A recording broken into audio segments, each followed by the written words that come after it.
I think technology, it doesn't go in a straight line. It can go in many different directions.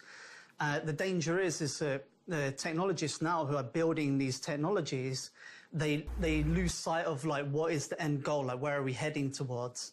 And like so many other technology movements before them, like development of the computers, development of the internet, development of many different free technologies, that it end up just to become taken over. For example, like if we don't, as technologists now, come together to organize, to formulate like a sense of direction, it could very well be some big bank or big corporation adopt this blockchain technology and really make it something that's mainstream. And we lose that opportunity that we had to really put something in place that was able to change the society around us. So you still think there's an attack vector is open from dystopian elements, big banks, etc. But I don't think it's a technical problem. It's a social problem because certainly within the community, there's so much splintering going on with Bitcoin Cash and all these other altcoins. If all that focus was attention more just on Bitcoin and, for example, second layer development with Lightning networks, how do you think Lightning networks? How would you see that going? Yeah, just this last week I was in a really big technology conference in Berlin, and the whole thing just felt really fake, and it was just incredible to see all these people coming and talking about blockchain and technology, and it was just like a form of like mass brainwashing, really. But then I went also that same week to a Lightning event. It was a much smaller event, like less than 100 people. But it was so inspiring. It was probably one of the best events I went to this year. There was a lot of energy, a lot of sense of drive to think, okay, how can we make this thing work?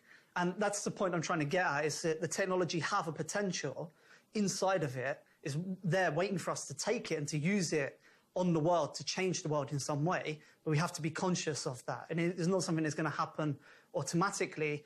And this is what Bitcoin is experiencing now, is this kind of sense of, we don't need to do anything. We just need to tweak the technology. We just need to fix a few bugs here and there. And it's eventually just going to spread like wildfire. I'm saying, no, it's not going to be like that. We need to go to Africa. We need to go to Asia. We need to go to Latin America. We need to analyze different regions geopolitically. We need to build the tools. We need to organize. We need to spread these technologies. And that's going to take a huge radical transformation inside of the community. Okay, so you mentioned politics there. Your Bitcoin travels have taken you deep into politics. You went off to Syria to join, what is it?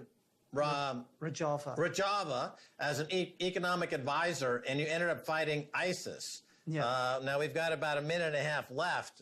Can you kind of give us an update on how did that all happen? Yeah, there is a group of anarchist guerrillas now in the Middle East.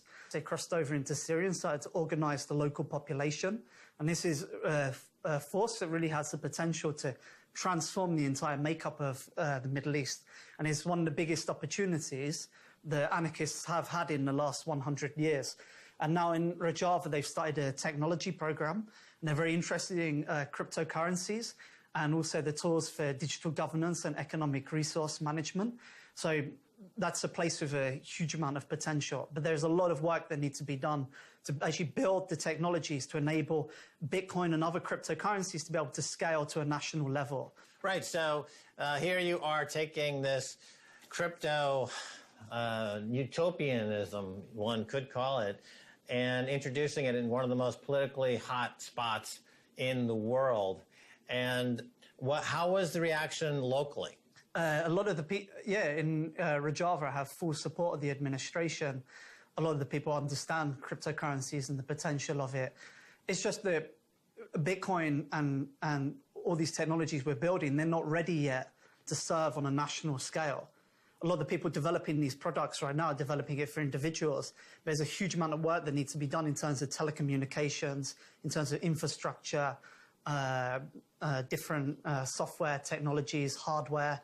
there's a huge body of development that needs to be done now. You know, around the world, governments deal with the legacy of U.S. dollar imperialism. The U.S. empire is based on the dollar and based on debt. And one way to de-dollarize is to move out of the dollar and into Bitcoin. Yeah. But that's a message that most governments are not able to intellectually leap in that direction.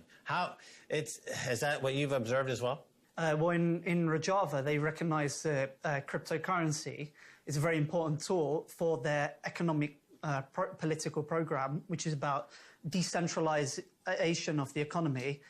If I just quickly explain, they used to be a group that was fighting for independence, but then as Kurds, they realized they couldn't become independent because they were split over 4 different states. So they changed their program to actually organizing the civil society to create their own local self-autonomous administrations as a parallel structure outside of the state. So tools like digital tools that allow them to govern, to manage their economy without needing a state on a local level in a decentralized way is something that is in line with their political program, and they recognize the potential power of that. Perfect. It's a matter of survival as well.